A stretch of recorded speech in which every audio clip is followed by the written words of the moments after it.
الحمد لله الذي أنزل على عبده الكتاب ولم يجعل له عوجا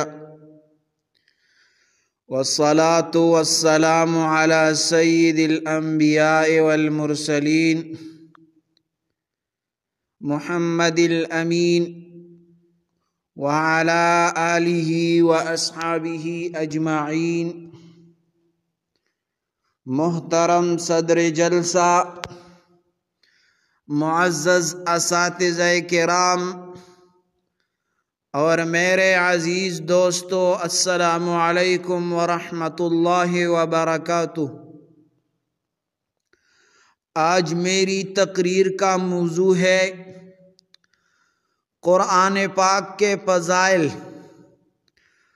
قرآن مجید اللہ تعالیٰ کی آخری کتاب ہے۔ یہ وہ عظیم کلام ہے جو خالق کائنات نے اپنے محبوب حضرت محمد مصطفیٰ صلی اللہ علیہ وآلہ وسلم پر نازل فرمایا۔ یہ کتاب انسانیت کے لیے مکمل رہنمائی کا سرچشمہ ہے، جیسا کہ اللہ تعالی فرماتے ہیں ذالک الکتاب لا ریب فیہ ھدی للمتقین، یعنی یہ وہ کتاب ہے جس میں کوئی شک نہیں، یہ پرہیزگاروں کے لیے ہدایت ہے۔ قرآن پاک کی عظمت کیا ہے؟ قرآن کی سب سے بڑی عظمت یہ ہے کہ یہ اللہ کا کلام ہے۔ دنیا کی ہر کتاب میں انسان کا کلام ہوتا ہے، لیکن قرآن وہ واحد کتاب ہے جس میں خالق کائنات نے اپنے بندوں سے گفتگو فرمائی ہے۔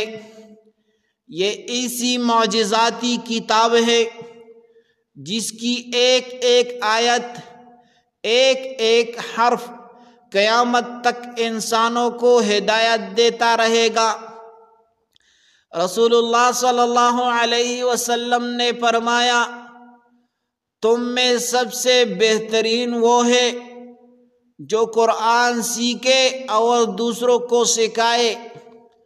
قرآن کی برکتیں، جو شخص قرآن کی تلاوت کرتا ہے اس کے دل کو سکون ملتا ہے۔ قرآن روشنی ہے، دلوں کا علاج ہے، غموں کی دوا ہے اور ہدایت کا ذریعہ ہے۔ اللہ تعالیٰ نے فرمایا ان ھذا القرآن یہدی للتی ہی اقوم، یعنی یہ قرآن انسان کو سب سے زیادہ درست اور سیدھے راستے کی رہنمائی کرتا ہے۔ تلاوت قرآن کی فضائل کیا ہے؟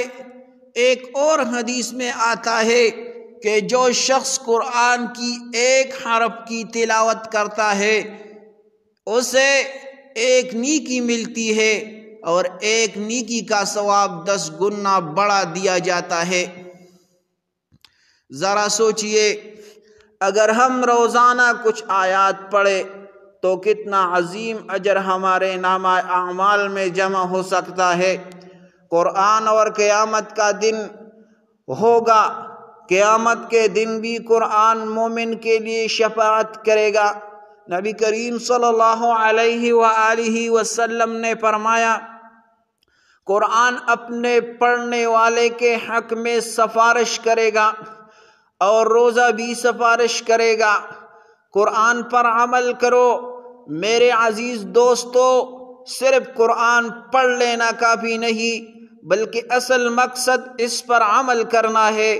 قرآن ایمان والوں کے لیے قانون زندگی ہے۔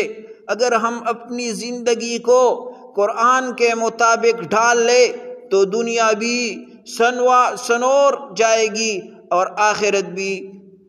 آخر میں یہی کہوں گا کہ قرآن ہماری نجات کا راستہ ہے، یہ ہماری زندگی کا نقشہ ہے، یہ ہمارے لیے نور ہے اور رحمت ہے۔ ہمیں چاہیے کہ ہم قرآن کی تلاوت کریں، اسے سمجھے اور اپنی زندگی میں اس پر عمل کرے۔ اللہ تعالی ہمیں قرآن سے سچی محبت کرنے والا اور اس پر عمل کرنے والا بنائے۔ آمین۔ وما علینا الا البلاغ المبین۔